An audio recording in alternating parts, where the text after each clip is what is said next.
do a little bit more to think about each other and what we would want so that we collectively unite in this sort of like create an identity where we're just trying a little bit harder, because I think the difference will be enough to make an impact. Welcome to the One Girl Revolution podcast. It's your girl Kate here for another exciting episode. It's one that's very near and dear to my heart for so many reasons, one of which being that I love Puerto Rico. I've never been, but I love it, and this is the first episode of the One Girl Revolution podcast featuring a Puerto Rican story. But before we get into it, please make sure that you subscribe to the One Girl Revolution podcast wherever you listen to podcasts, and please share it with everyone you know.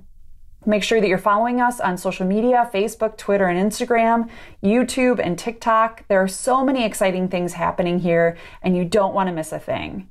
You can find all of our podcast episodes, documentaries, become a one-time or monthly donor to our nonprofit organization, buy a t-shirt, and so much more on our website at onegirlrevolution.com. That's the number onegirlrevolution.com. On this week's episode of the One Girl Revolution podcast, I welcome Kristen Benitez, founder of Lily's Angels. Lily's Angels is a nonprofit organization run out of Puerto Rico that is dedicated to spreading awareness about Down syndrome throughout the world, as well as providing resources, therapy, and so much more to families with children who have Down syndrome and other differences. They're also building an incredible community worldwide. Kristen was born on the mainland but moved to Puerto Rico after meeting her husband. She got pregnant with Lily and found out when she was born that she had Down syndrome. She struggled to find resources and community, but as she pulled things together for Lily and her family, she started building the foundation of what we now know as Lily's Angels. You don't want to miss this inspiring woman's story and the story of the incredible little girl named Lily, and how the two of them and their family and their community are transforming the world. Here's my conversation with Kristen.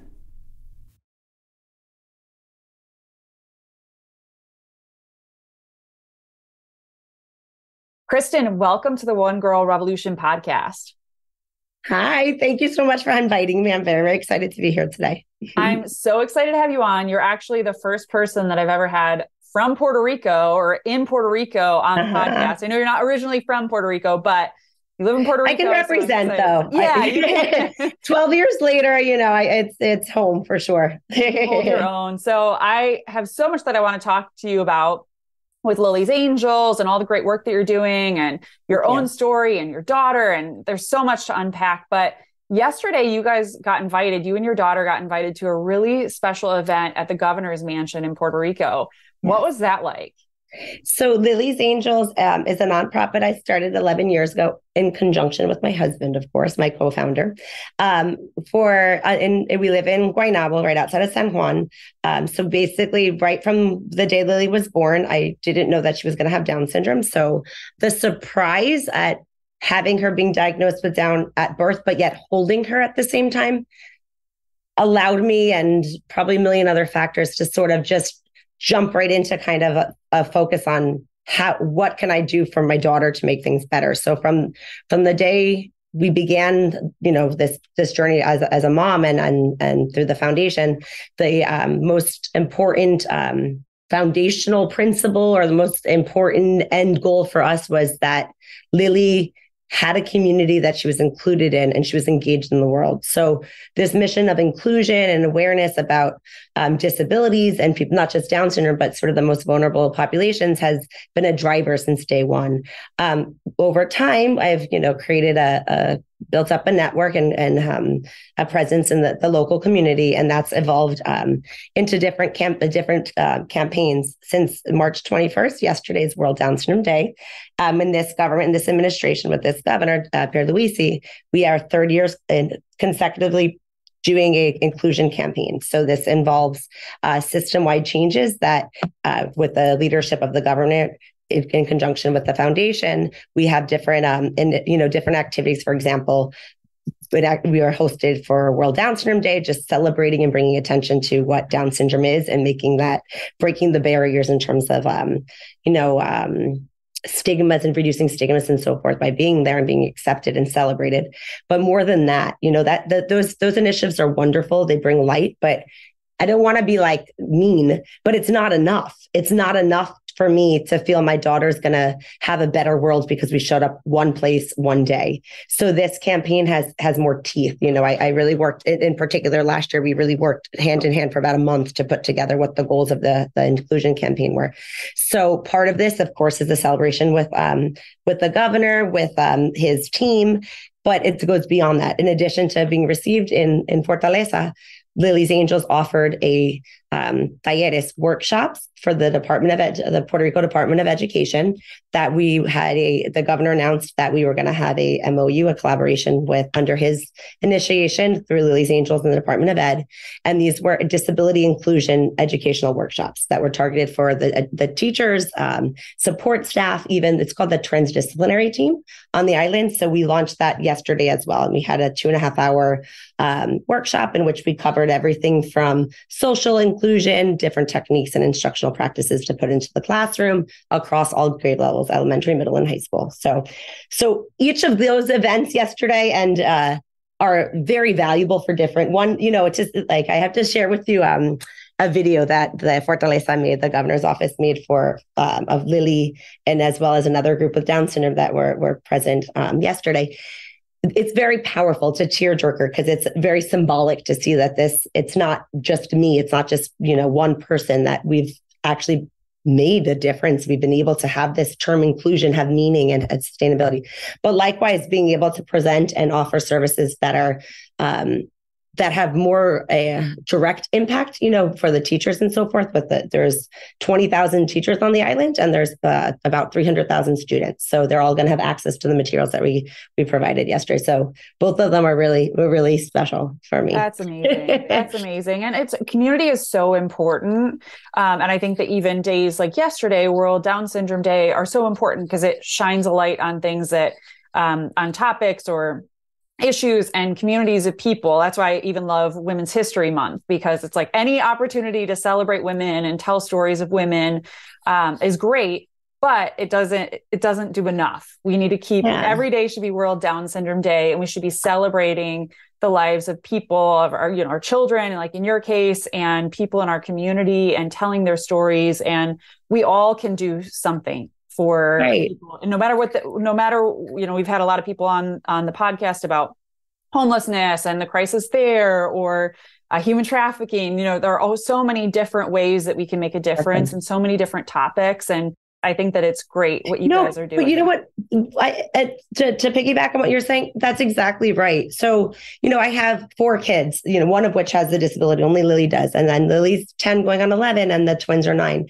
And it's, they're framing their whole understanding of community and family and so forth, and where they fit in. And it becomes challenging for them to understand too, well, why does Lily get to go to the governor's mansion every year? Why does Lily have a billboard?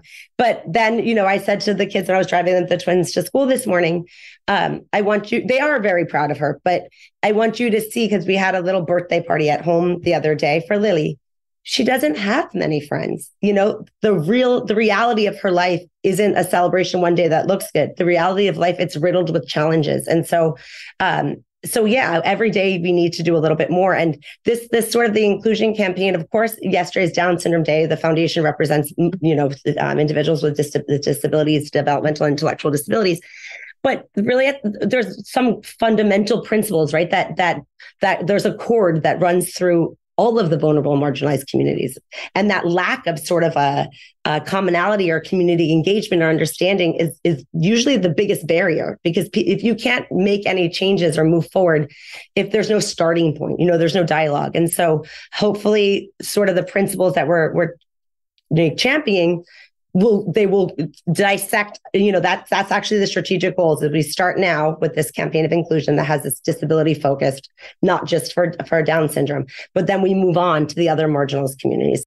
Well, you're doing so much great work. And I also love just how our own stories can kind of change the trajectory of our lives. And I know that Lily was part of that for you. And of course, meeting your husband, I'm sure, but I would love to rewind and hear a little bit about your own story. I know you're not from Puerto Rico originally, but can you tell me a little bit about your background and where you're from? It's funny because I love this. I love you to begin with in this podcast and everything that One Girl stands for. So it's been, a trip, even just getting here with you for the few minutes we've shared so far. But I have to tell you, doing an interview in English is like icing on the cake because Spanish is not my first language. And although actually my mother is Cuban, she's a Cuban refugee. I didn't grow up speaking Spanish. So it's always a telltale right away when I start that I'm not from Puerto Rico, but you guys wouldn't notice it today because we're doing it in English. But okay, so all the way back to the beginning, 42 years ago. I'm from New Jersey originally, from a suburb outside of Manhattan. My father is Italian from the mainland, and my mother's Cuban.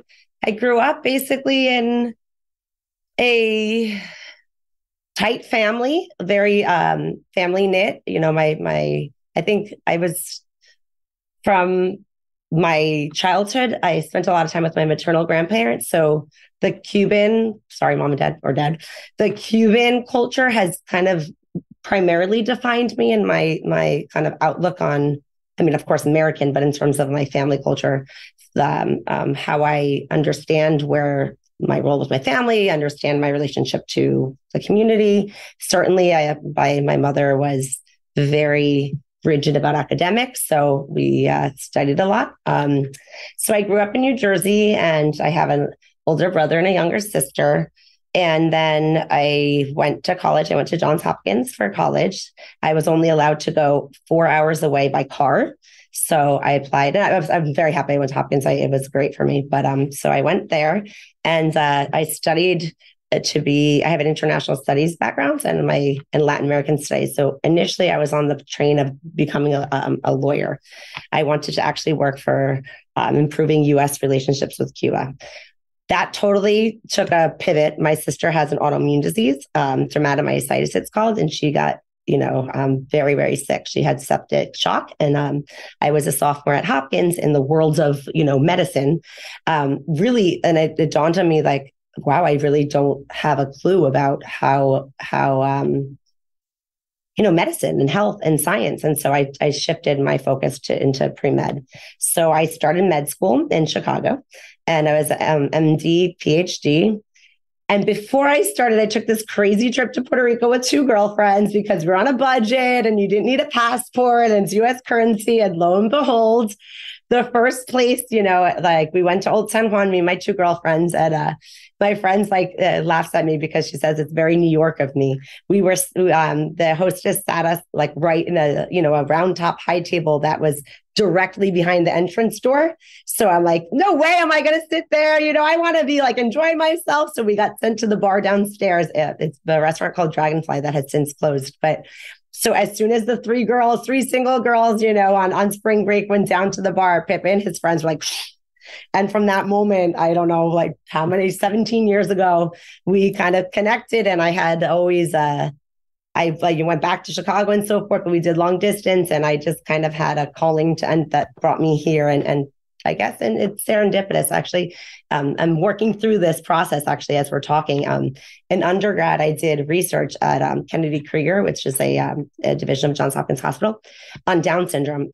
And then lo and behold, I end up in Puerto Rico somehow. I left, put my med school studies on hold. I moved to Puerto Rico. My husband has a 4-year-old at the time who's now 21, so Anna, and I wanted to shift my focus to be here with them. And then Lily was born shortly thereafter. So everything kind of just everything went out the wayside. And now I left medicine altogether and became a Puerto Rican with a nonprofit and an education company. So maybe that's a long-winded description. Yeah, no, but I love even those spark moments throughout our life where you look back and you're like, I didn't even realize that what I was doing, when I was studying Down syndrome or even working in medicine. I'm sure that has been really interesting for you in the work that you're doing now, especially with the government and things. And then I don't know, maybe I feel like I was long-winded before. So if you want to edit the other part, but it is funny because when Lily was born and one of my friends was at the hospital and I was like, I don't know why I didn't cry. Like, I don't know why. I could cry now thinking I didn't cry, but I don't know why it didn't matter, and I was like, I guess I made a choice at that moment. And she told me something that has stuck with me. She's like, no, you didn't, your choice at that moment was based on all the previous experiences and choices you made to date. And it's true because I needed to go through every, challenge and every sort of experience that to put me exactly where I am now. And to fall, like, I think it's ironic. It's crazy the road I took to get here, but at the same time, it's exactly where I need to be, and exactly gives me the background and understanding that allows me, I feel like, to be effective, So yeah, and to be strong. You're such a strong fighter and advocate. Oh, that's the Cuban Lily. side. Yeah. That's the New Jersey Cuban side, girl. So tell me about when you were pregnant with Lily, and then when she came into this world, this little beacon of light that changed your life. Sure. So yeah, I got pregnant with Lily on my honeymoon. And so I was in limbo between, I had done my USMLE step 1. I was third year in med school. I put that on hold to come here. So I was in limbo. I didn't anticipate getting pregnant. And, but then I had Lily, and, again, like the moment, there was a couple, like, not spark moments that took me here so much as like moments that I guess I will take with me, like, to my grave. And one of which, it wasn't so much getting the diagnosis that, like, getting the news that my daughter has Down syndrome. It was the way in which the pediatrician told me, the way, her bedside manner, her compassion, but coupled with her, her information. She wasn't just pitying me, or she wasn't just saying that, your daughter has Down syndrome. And a matter of fact, she framed Lily's condition in a way that allowed me to have a more clear understanding of what that really meant, although I felt like I did. And that kind of shaped sort of how I move forward, I think, too. Watch In Tandem on One Girl Revolution's website or on our YouTube page. In Tandem is the inspiring story of Caitlin Cullen and her restaurant in Milwaukee, The Tandem. The Tandem does more than just serve food. The Tandem is a family, a community of support for everyone. The Tandem hires people that often no one else will hire, gives them an opportunity, trains them, and helps them find their way in this world. The Tandem is a support system for everyone who walks through their doors. But when COVID hit in March 2020, the Tandem story became even more inspiring. The Tandem closed their doors to customers and began solely feeding people in need during a time when so many people were struggling. Caitlin and the Tandem community fed over 115,000 people during the first year of the pandemic. Absolutely incredible. Watch and share In Tandem today on our website at onegirlrevolution.com. I was pretty new to the island, so my access to resources in the community and my my understanding of how things run in Puerto Rico was definitely limited. So that perspective of being sort of an outsider certainly allowed me to be more critical, I think, in identifying areas of challenge that I would face with Lily. And that was the most prominent of which was, I found it very difficult for somebody to give me a plan for Lily. Okay, she's born. We know she has Down syndrome. And now what? This is a lifelong disability with physical, intellectual, it's a significant challenge that she's going to face. So what do I do? And I felt what led to the formation of Lily's Angels was I needed information. I needed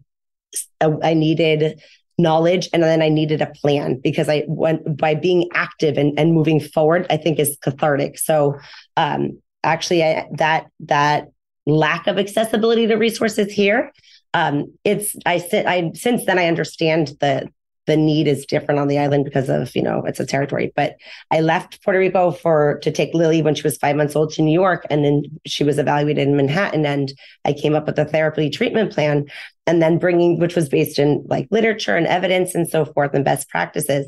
And then I came back to the island to put that treatment plan into motion.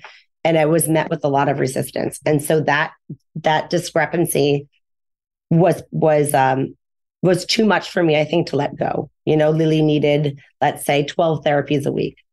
And here she was getting 1 a month for early intervention, which is a federally funded program from the Department of Health. The need is Lily will qualify for that program regardless of where she is in the United States. But the amount of funding that comes to each state or territory is like, it's different. So in Puerto Rico, the maximum amount of therapy or early intervention services you can get is one per month. And that's in stark contrast to, for example, in Manhattan, there's 12 services per week that you can qualify. So these those differences in accessibility to services and accessibility to information are very, like, it's not just theoretical risk or theoretically that she would have kind of compromised outcomes and opportunities. They were actual. I mean, early intervention programs are in early childhood is from birth until, depending where you look, till 10 years old. Your brain is more plastic, you're more receptive. When that window closes, you can't go back in time.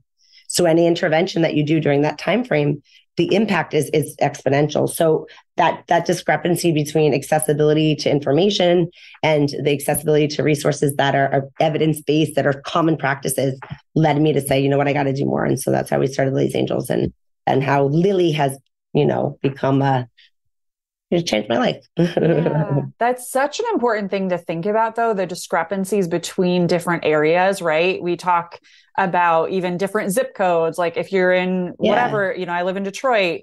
In Detroit, there are more resources for some, there are less resources for others. And like, it's so important for us to know about that and learn about that. And sometimes you don't learn about it until you're actually in the thick of it, like you were. Exactly. But to advocate for people.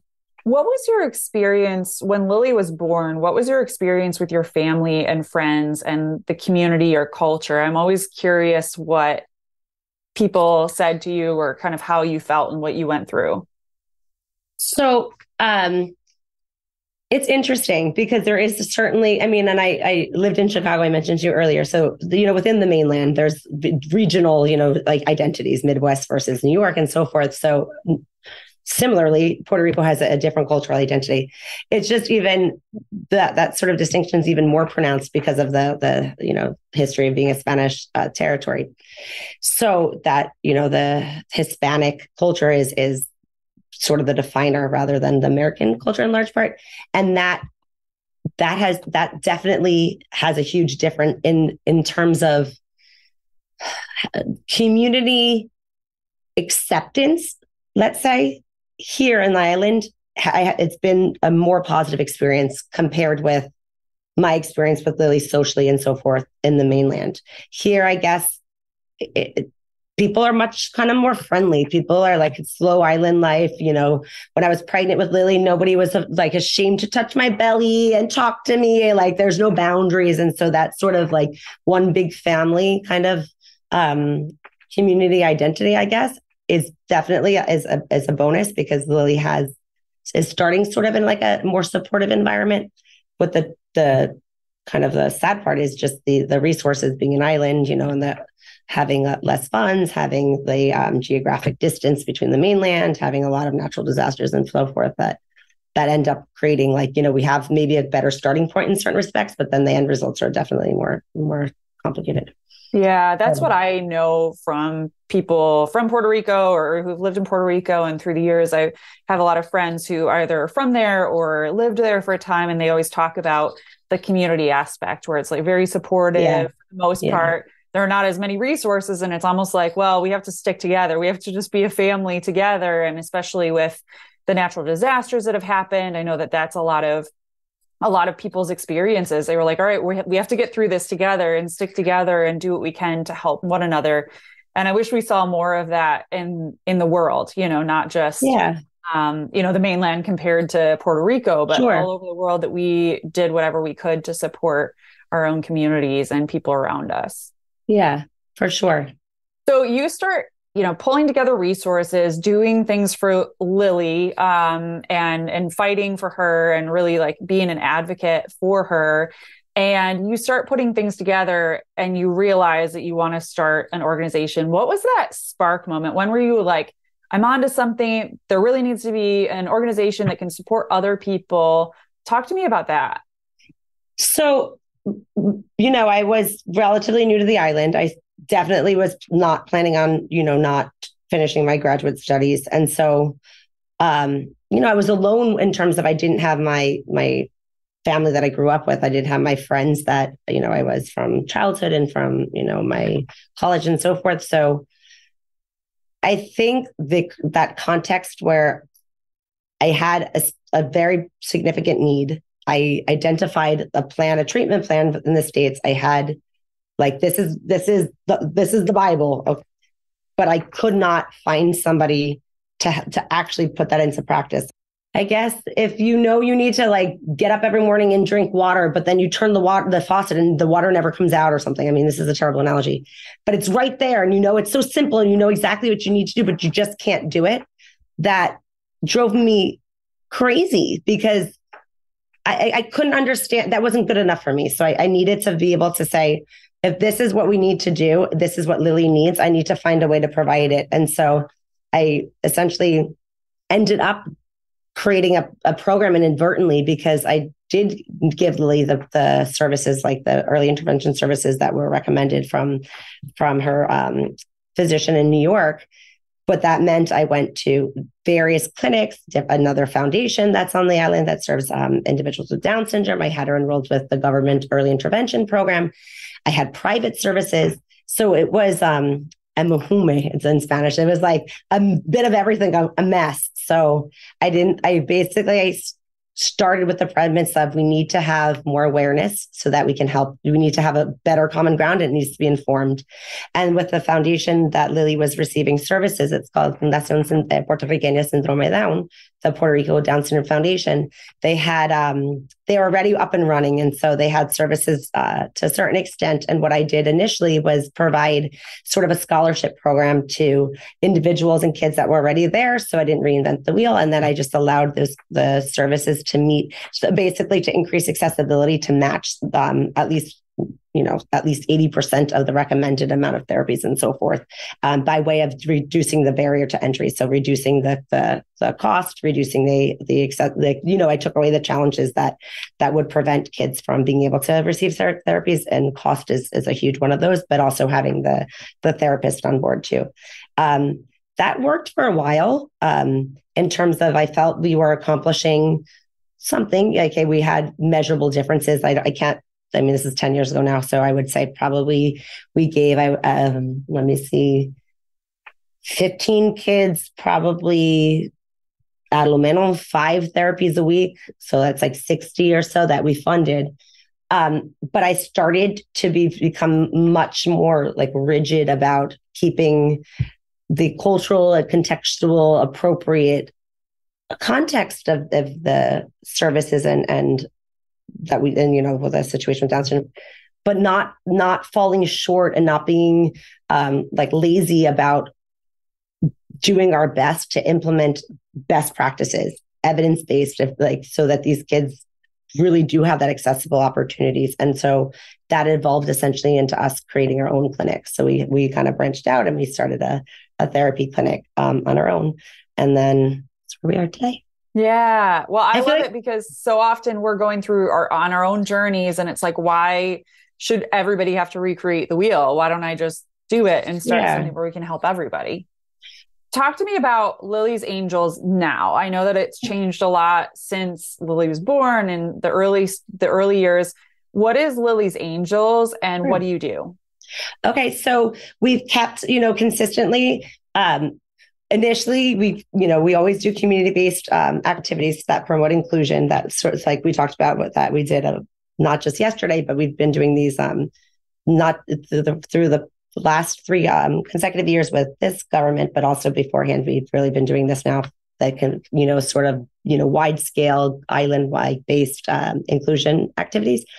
So that has been something consistent that we match with the smaller. We've done where the foundation is located. It's like a small shopping center. So it's a very nice, there's like some stores, there's some hair salons, like little shops. So it has a community feel to begin with. So we'll even do some community events for families downstairs here. And we use art a lot.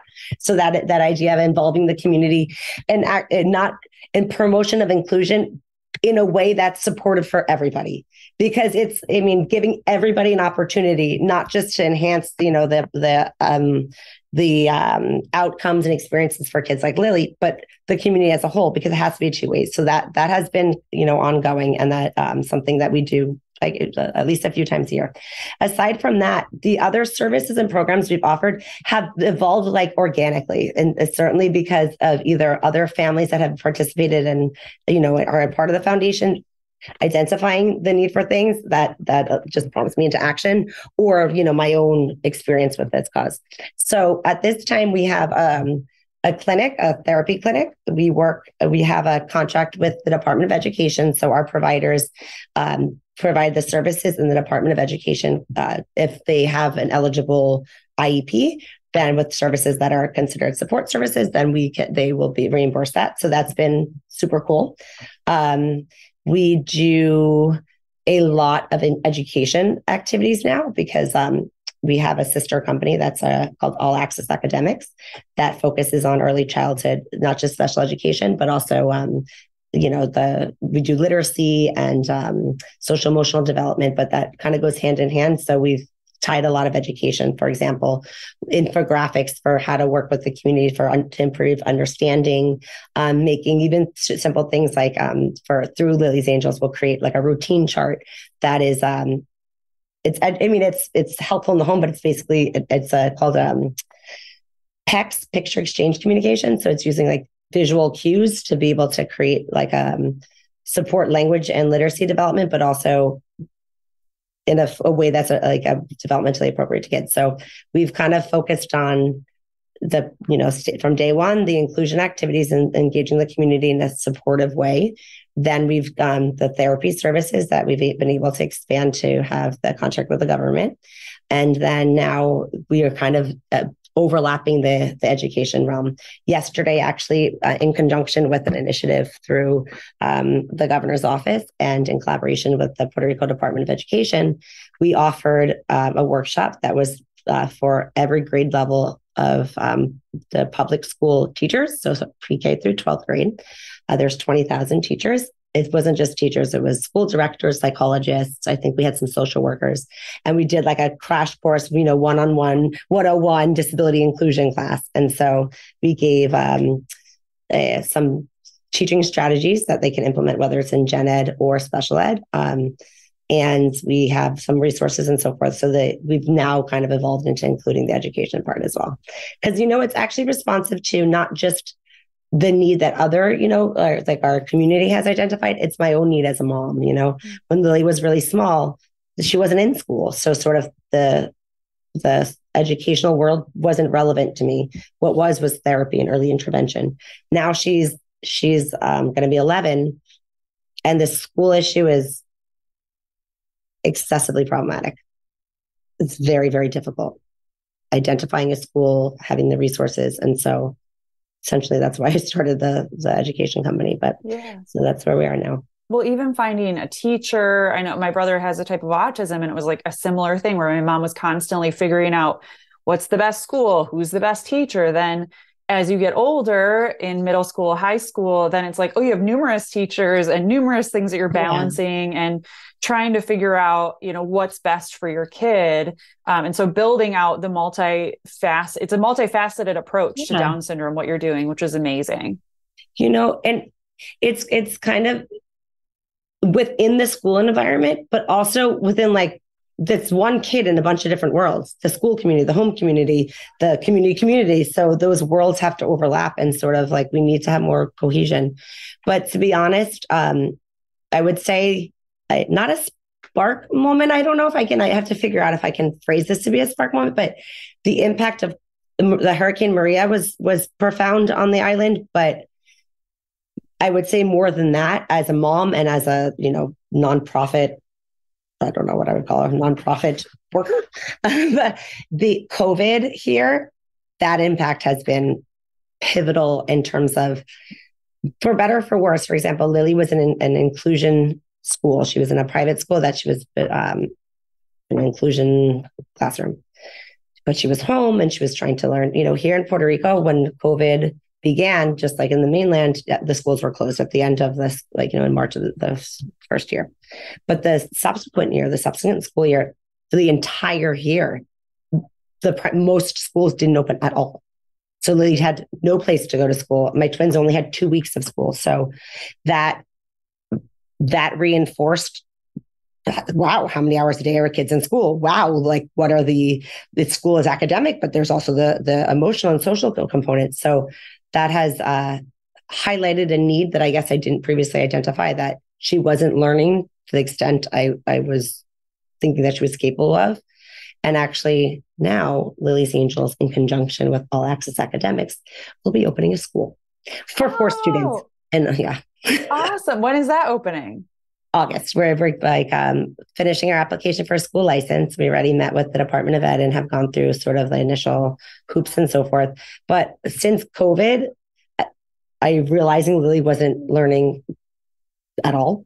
I had to work with the Department of Education to get her IEP, but it's very sluggish here. And the result was we created a curriculum in-house, and Lily has been working like one-on-one. Not just because the bureaucracy of the government, also because Down syndrome, when COVID was at its height, there's Down syndrome is the only disability that has a documented increase in mortality and morbidity with COVID exposure. So the risks to her going into like a mainstream environment or with other, school setting were profound. So I did want to limit her, her risks. So this serendipitous factors led us to create a curriculum, and her growth academically last year was 200%. Across the board. And she's improved like 2 grade levels in reading. And so seeing her be able to, grow so much, it exceeded any expectations I could ever put. It's just been, and it's a testament to my team, not to me necessarily, but I want to be able to offer that opportunity to 3 other girls who have asked me to open a school. So we'll tune in. Hopefully I can, have 200% growth as well. It's going to be, I think we can do it. Because we've been successful so far. So it's a dual language school for this pilot. Now it's only kids with Down syndrome, but we'll see what happens. And we'll go from there. That's amazing. Cause I know during COVID, so many children, of course, were hit hard by not being able to be in school, but children with differences and disabilities, I think that, we haven't even really seen or scratched the surface to how detrimental that was for them. And I'm not taking a stance on what should have been done. I'm no expert, but I think that's something that needs to be looked at for sure. And it's so great to hear a positive thing that came out of COVID, that it's like, okay, now we realize the things that hope it's positive, done, right? Check in with me in September of next year. I'll be scratching my head 85 more grades. But that's really exciting. And I can't wait to follow it. And we'll of course promote the school and anything that we can do to support you, but that's really exciting. I think we're going to do it. I have learned over the course of these 12 years to create attainable goals. And I want to keep up Lily to keep moving in a positive academic growth and development, and not also compromise the girls that we bring in. So I think 4, however small it may be, is the perfect number for now. So I think we'll do good, but I'm really, really excited. I really am excited. I can't even tell you. I'm so excited for you. And I'm so excited to continue to follow everything that you're doing. So this podcast is all about stories. And I know that you have so many stories over the lifetime of Lily and Lily's Angels, but could you share a story or two of maybe an individual or a family that was helped through Lily's Angels? So part of the inclusion initiatives that we had talked about throughout this podcast, before COVID, actually, every year in conjunction with the governor at that time, the Lily's Angels offered an inclusion internship project. So we used World Down Syndrome Day to provide the kids that were, we had young adults they weren't in therapy, but they were doing art, and community activities with us. We gave the opportunity to anyone who was interested, it didn't have to be Down syndrome based, to match with whether a government agency, a private entity, or whoever the bank of resources we had. And we matched interns for World Down Syndrome Day, with the goal of both sides getting to be able to have an opportunity to explore what that would look like to have an intern with a disability. Because the commitment is not necessarily just on the side of the employer, because it has both the family members, it's a commitment too for the family that has to support the going to work and what that means for someone with a disability. So that program was really cool, and COVID put a damper in it. But through this internship project, a girl named Sofia Hirao has worked with us, and she served in various, she wore different hats. One year she was the secretary of the Department of Health, and she read a proclamation for Down syndrome with the secretary of health at the time.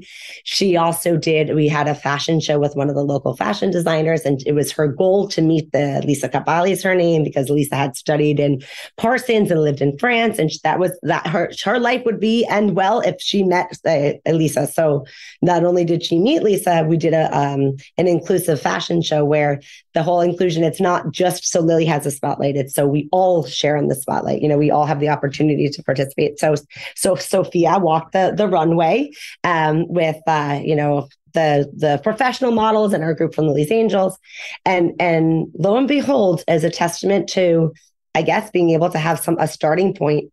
And she was very empowered. She also has a very active mom. She took that and moved into, she ran with it. And now she has an agent. She's the first model with Down syndrome for Victoria's Secret.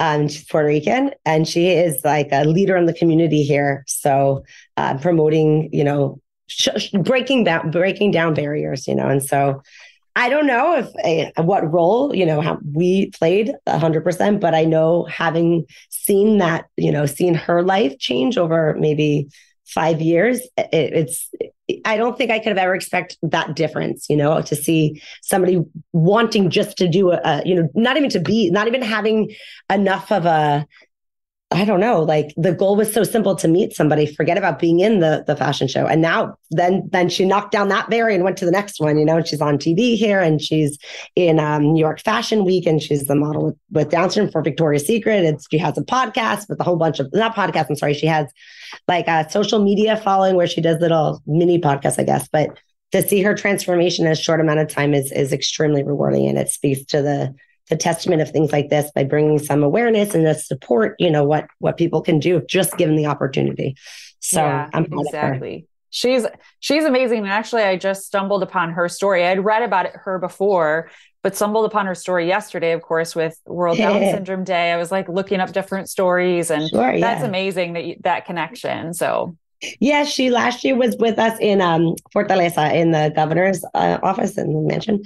And last year, the initiative was launching the inclusion campaign with education.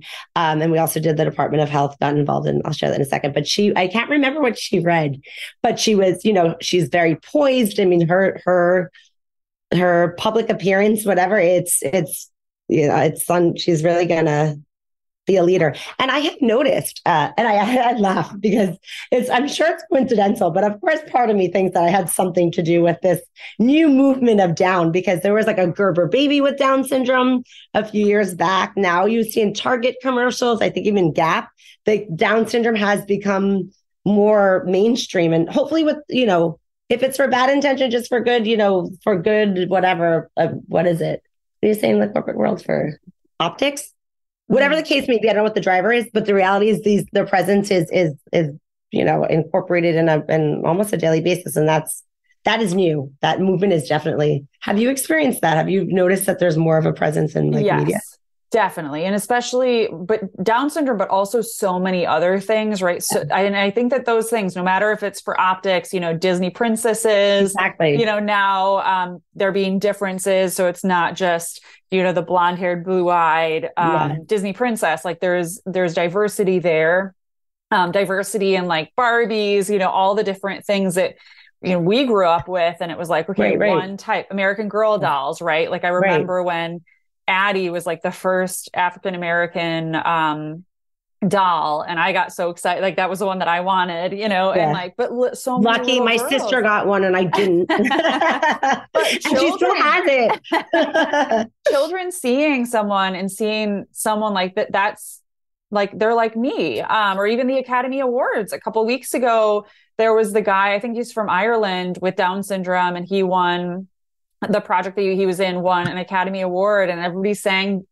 happy birthday to him. And like, that was such a moment, I think, in our culture and in our world. And I hope that we continue to see that again, like you said, no matter if it's just an optics thing, but to normalize, we all have differences. Exactly. We all have things that, And that those should be celebrated, not, my mom would always tell me when I was a little girl that it was like, we all have differences. Some people have freckles, some people have this. And that's how she talked about even like my brother with autism or my sister and I with our autoimmune issues. And that's how we need to celebrate our differences. Yeah, I agree with you entirely. I mean, there was a campaign previously, I think it was just on the island, that todos somos iguales, we're all the same.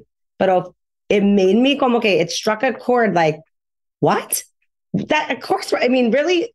I'm the same as Lily. I'm 42, she's 10. No, and why do we need to feel the need to fit that mold? So that diversity is in mainstreaming and normalizing that is important.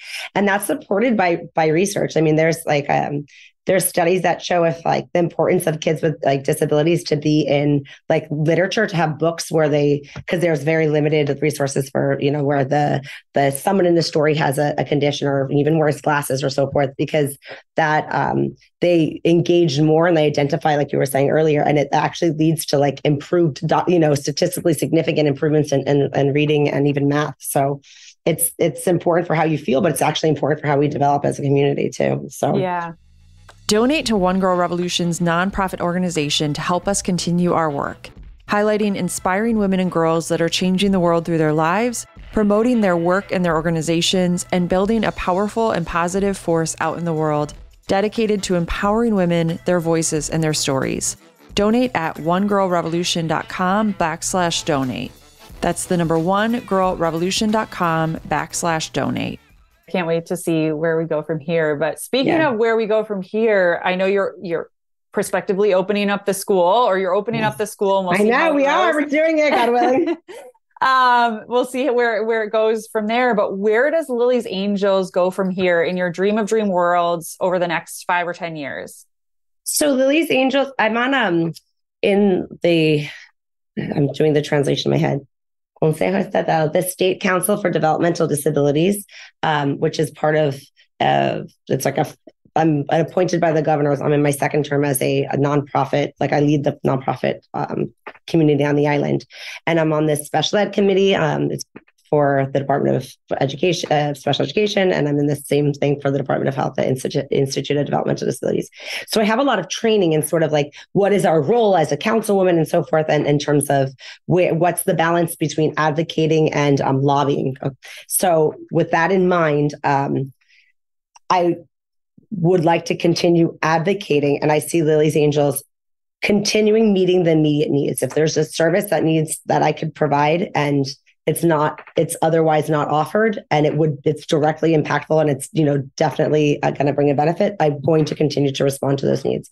But in terms of big pictures, I think I want to work towards more system-wide changes, like by advocating for more of not just normalizing, somebody in sort of in the social community, but actualizing change. And because a good reference point is looking at the community with autism, like Autism Reform Act, that is extremely, it's sort of like AIDS in the 80s, the community with HIV positive, homosexual males in New York came together and unified and were one voice and advocated for something like specific. And they brought about change almost immediately. It's profound. Likewise, the community with individuals with Down syndrome and their families through Autism Reform Act have been extremely effective and unifying their message. And I hope that, and that's kind of like where I try to parallel their successes and bring them here too, that I could also enact that unity amongst the needs on the island, so that we collectively advocate for more change and are more effective, rather than everybody wanting a small piece of the pie. We know that's not going to be enough, so we can create system-wide changes. And to that end, I worked over time with it was very important to me that that the accessibility, that services that are necessary for learning, for development, for future outcomes, and having a functional life, that they're available. And so if you look at the Autism Reform Act, which is in the federal level, also in Puerto Rico, if you have autism or on the autism spectrum, that there is no limits for therapy, because therapy is viewed not as a a rehabilitative need. So it's not you break your leg and you go for a short amount of time to gain function. It's habilitative. So you wouldn't otherwise gain a function without the service. So kids with autism, just like kids with Down syndrome, need those services in order to be able to gain the function of walking, to gain the function of eating, to gain fine motor movements to write. And so the Autism Reform Act has no limits on the quantity of therapy, the type of therapy, the duration of therapy, the modality, if it's individual or group, and that access to that by public and private health insurance have to pay for that. That's, that cost isn't passed on to the parent. That burden of responsibility is collective. And on the island, I use that model because, we're a small entity. I mean, it's not enough to do however many clients I can serve. It's never going to be enough because the reach is too small. So we worked with, over time with the Senate and the House here, and we're able to create a Carta de Derecho de Persona con Síndrome de Down. So the Bill of Rights of individuals with Down syndrome that last year, expanded the rights to include the same on Puerto Rico, that there's no limits to therapy and there's no, accessibility issues, which is incredible. And I feel like we can continue working towards these system-wide changes that are public policy, that are not, it doesn't matter what administration is. It doesn't matter who's leading the cause. It doesn't matter where you are in the island or so forth, that right is protected. And that's what I hope to do. I hope to bring real changes that are sustainable, and are meaningful. You're doing it in so many different ways, and I can't wait to see where Lily's Angels goes from here, where you go from here. I will be following everything that you're doing. And One Girl, we want to support anything that you guys have going on. And I'm just excited to see how your story continues to unfold. For people that are listening, what can we do to support your work? Okay. And then also, what can people do, no matter where they are, to emulate the work that you do? So to support people in the Down syndrome community. Okay. So there's a couple of things, actually. So like a fun way to get involved, we have the overlap between the special education projects that we offer with the Lily's Angels Foundation. So on our website, that dreams like I'm dreaming at night, pr.org, there's a link that's for Promesa de Inclusión. There's a community pledge board. I think it's only available in Spanish, but it's very, it's very colorful. So basically I guess I can send the text in English. Essentially, there's this promise to accept, respect, and include individuals with Down syndrome. And so it's a fun way that you can put your name on this pledge board and you see your hand go onto this. I'll tell you how many people we have signing now. I think it's like 500. There are right now a total of 537. So hopefully by next week or whenever this airs, it'll be double. So you can put your name and you can see it on this pledge board. And then there's activities that there's some PDFs that can download and have there's visuals and so forth. There's some information about the campaign. Let me look here now and see what else is there. But it's fun. It's fun because it's good for kids. And you feel as if you can, I think it gives not accountability, but ownership. If you could see something and put your name and kind of put that stamp, that it gives ownership, but it's accessible because it's online. It's, there's no cost to participation, but it allows that participation. So that's one way. Beyond that, I was thinking, actually, I need help. I need to know what people need to know.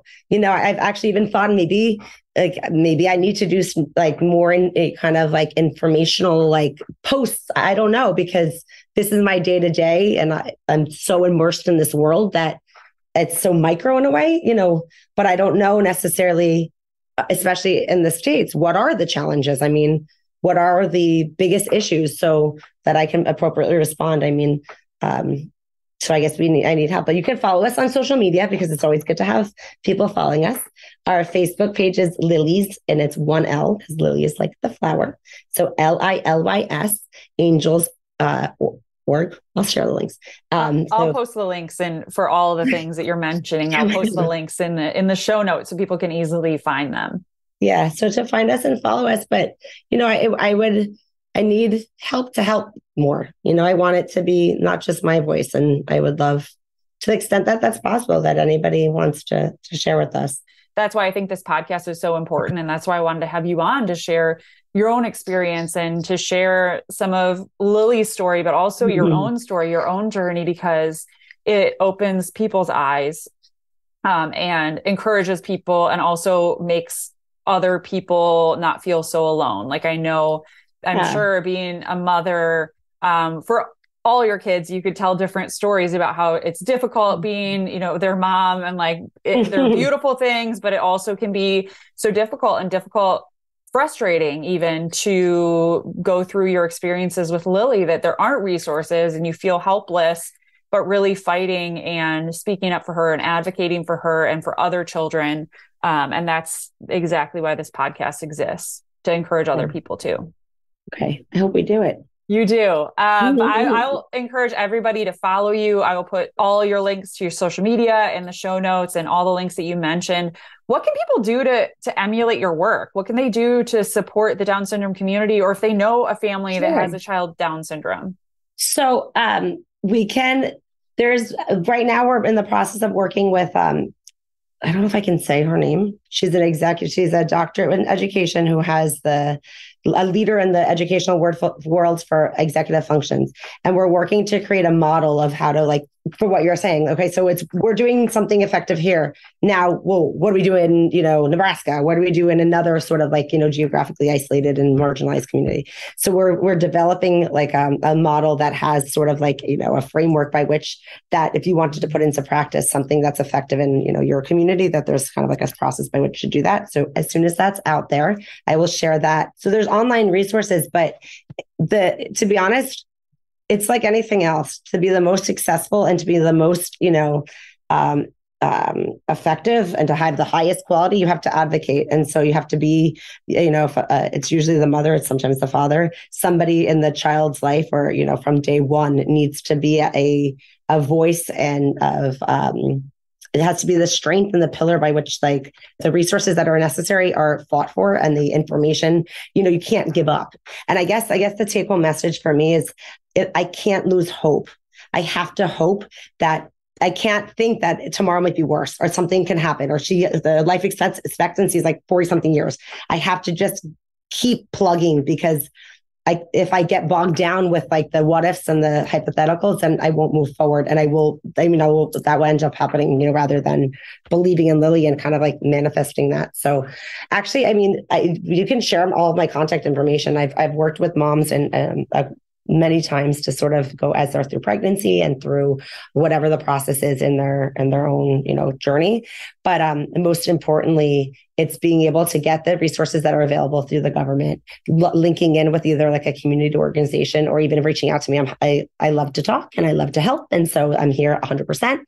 And then also making sure when it's the, education and starts at age 36 months at 3 years and goes to 21 years. That's a long time, that those educational services that this is all available online too, but that they're aware of their rights and they don't compromise what I think that you should trust your gut as a mother, or as whoever the advocate in the individual's life is, because really, there's expert, but the mom knows best. It's because it matters the most. So to not give up and to keep seeing the light, and if there's challenges, they're going to happen, but keep making sure that you have the hope and the belief, but also the knowledge, and the resources. So to the extent that I can help, I would love to. That's amazing. It's a journey. I'll put all of your just in the show notes. Even people can reach out. I reached out to you, just emailed, and you emailed back, and so I will encourage people listening to and very impressed and honored. Well, I'm bragging right now, thanks to you. Well, I'm just grateful to have you on the podcast. Kristen, you're such a one girl revolution, which is why I wanted to have you on the podcast. But who is a one girl revolution to you? Who's a woman or girl that inspires you? This whole journey really started, it's my family, it's my daughters, it's my mother, it's my sister, it's the people that shaped me. Lily took me on the journey for disabilities and Down syndrome, but I got to Puerto Rico for my stepdaughter, my daughter Anna. All my family, I guess, is led in this campaign through my daughter Lily, but they're my inspiration for everything that I do, and they're the reason I even though sometimes they get mad I work too much.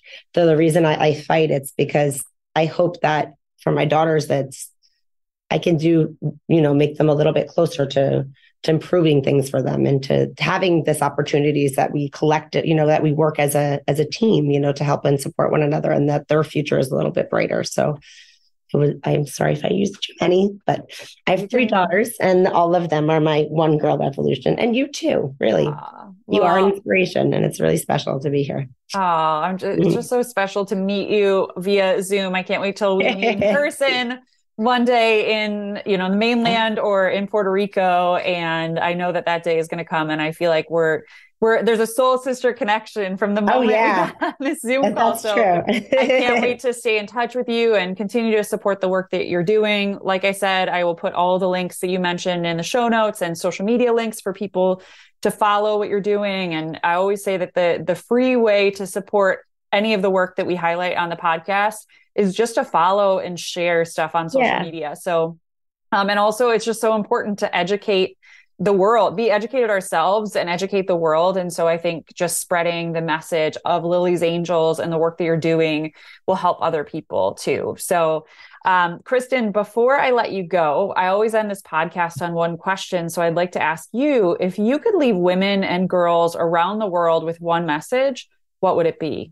Being a woman has its own, we're all distinct and unique, but there's something, universal. There's an identity that transcends time and place and age. And so that we hone in that connection between each of us, so that we work collectively to just do a little bit more for whatever it is, to try a little bit harder, don't jump to, in the case of like Down syndrome, whatever, don't give a little more, take a beat if you don't understand what somebody's saying because they're having a hard time articulating, or just take a breath to just do a little bit more to think about each other and what we would want, so that we collectively unite in this sort of like create an identity where we're just trying a little bit harder, because I think the difference will be enough to make an impact. It reminded me of the movie P.S. I Love You. I watched it recently. I love that movie. So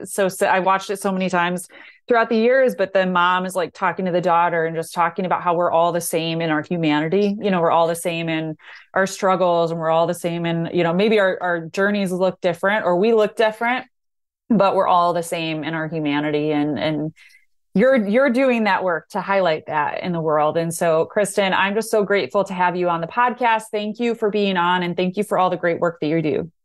Well, thank you for listening to me, my long-winded answers. But this was really, really fun. And I really appreciate the opportunity. And I look forward to connecting soon. Please follow us on Facebook, Twitter, and Instagram at One Girl Revo. That's the number One Girl REVO. And you can find more information on One Girl Revolution at onegirlrevolution.com. That's the number onegirlrevolution.com.